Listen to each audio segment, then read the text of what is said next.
12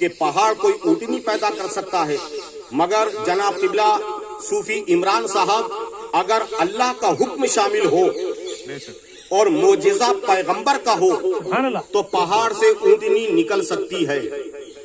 سبحان اللہ۔ جیسا کہ حضرت صالح علیہ السلام، صالح علیہ السلام کے معجزے کے طور پر اللہ تعالیٰ نے ایک پہاڑ سے اونٹنی کو نکالا یا آپ کی زبان میں اسے پیدا فرمایا۔ یہ اللہ کی قدرت کا ایک عظیم تر کرشمہ اور حضرت صالح پیغمبر علیہ السلام کا ایک بڑا معجزہ تھا کہ پہاڑ سے اونٹنی کو اللہ تعالیٰ نے پیدا فرمایا یا نکالا۔ سبحان اللہ، سبحان اللہ۔ حضرت جی اسی طریقے سے اور بھی سوالات ہیں میرے۔ کیا ڈوبا ہوا سورج پلٹ کر آ سکتا ہے؟ سبحان اللہ، یہ تو ناممکن ہے۔ ساری دنیا کہتی ہے کہ گیا ہوا وقت کبھی واپس نہیں آتا، تو یوں دنیاوی اعتبار سے دیکھا جائے تو قطعی ایسا نہیں ہو سکتا کہ ڈوبا ہوا سورج پھر واپس پلٹے، مگر ہاں اگر خدا کے حکم سے اللہ کا کوئی پیغمبر چاہے تو ڈوبے ہوئے سورج کو پلٹا سکتا ہے۔ جیسا کہ مثال دیجیے حضرت جی۔ جب مقام صحبہ میں حضرت علی مولا مشکل کشا کی نماز عصر کسی سبب قضا ہو گئی تھی، سورج ڈوب گیا تھا، تو ہمارے آقا حضرت محمد مصطفیٰ صلی اللہ تعالی علیہ وسلم نے ڈوبے ہوئے سورج کو پلٹایا، اور حضرت علی مرتضیٰ حیدر کرار نے مقام صحبہ میں ڈوبے ہوئے سورج کے واپس پلٹ آنے کے بعد اپنی نماز عصر کو پڑھا ہے، ادا کی ہے۔ سبحان اللہ، سبحان اللہ۔ اسی طریقے سے اور ایک سوال ہے حضرت جی، جو مر جائے جس کو مردہ کہتے ہیں، کیا مردہ زندہ ہو سکتا ہے؟ اللہ اگر چاہے تو سب کچھ ہو سکتا ہے۔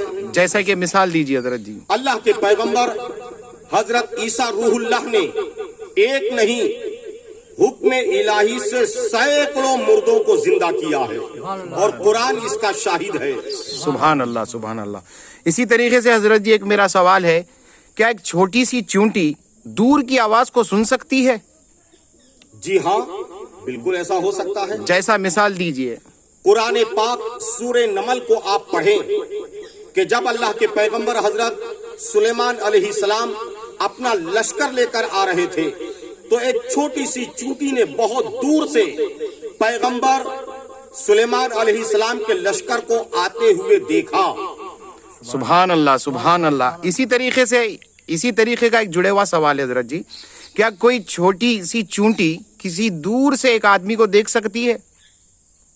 یہ سوال تو آپ کر چکے ہیں، اسی کا تو میں نے جواب دیا جناب۔ جی حضرت جی، کیا کوئی چڑیا کسی بادشاہ کی فوج کو مار سکتی ہے؟ بالکل ممکن ہے۔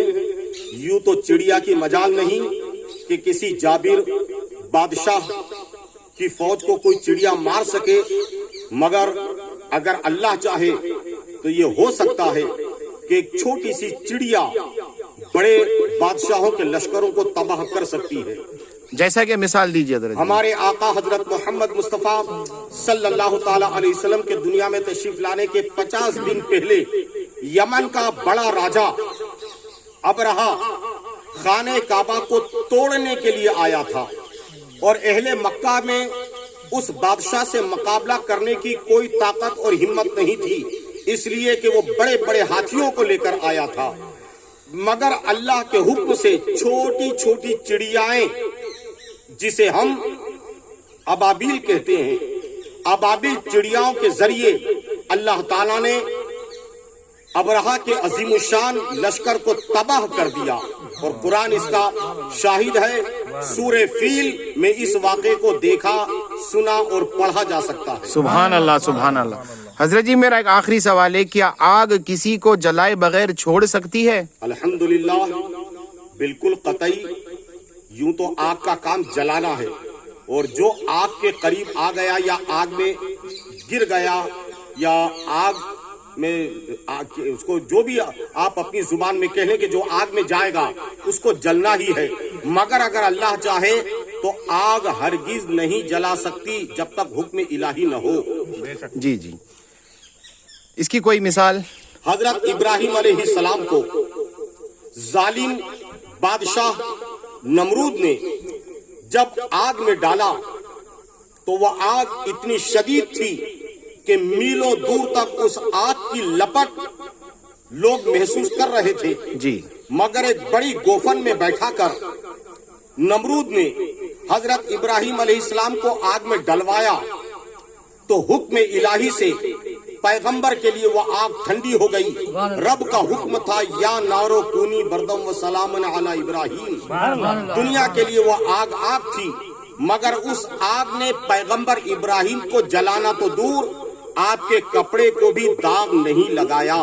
سبحان اللہ سبحان اللہ. حضرت جی چونٹی کے سننے کی بات تو سمجھ میں آئی لیکن دیکھنے کے تعلق سے آپ نے جیسا کہ کہا تھا کہ چونٹی سن سکتی ہے, ٹھیک ہے, یہ تو قرآن کریم سے آپ نے بتلا دیا. میرا ایک سوال یہ ہے کہ کیا دور کی نظر دور سے دیکھ سکتی ہے کسی کو؟ حضرت سلیمان علیہ السلام کے لشکر کو چونٹی نے دور سے ہی تو دیکھا تھا. سبحان اللہ. اور پھر جب چونٹی نے اپنی باقی چونٹیوں سے کہا کہ اپنے اپنے بلوں میں چلی جاؤ, سلیمان کا لشکر آ رہا ہے, کہیں بے خبری میں وہ تمہیں کچل نہ دے. سبحان اللہ سبحان اللہ. بات پیغمبر نے سنی. سبحان اللہ سبحان اللہ. اور حضرت سلیمان اس چونٹی کی آواز کو سن کر مسکرائے بھی تھے. سبحان اللہ سبحان اللہ. میں تو دعا کرتا ہوں جناب کہ اس طریقے سے سوالات ہوں, جوابات بھی ہوں, تاکہ اللہ کی مخلوق کو اللہ کی قدرت اور پیغمبروں کے معجزات معلوم پڑے, تاکہ نبیوں کی عظمت دلوں میں بیٹھے اور نبیوں کے فرمان اور نبیوں کی عظمت دلوں میں اگر بیٹھ جائے گی تو ہمیں محمد الرسول اللہ صلی اللہ تعالی علیہ وسلم کی شریعت پاک اور سنت پاک پر عمل کا جذبہ پیدا ہوگا. ہم نبیوں اور ولیوں کی بارگاہ کے با ادب ہی بن کر رہیں گے انشاءاللہ. سبحان اللہ.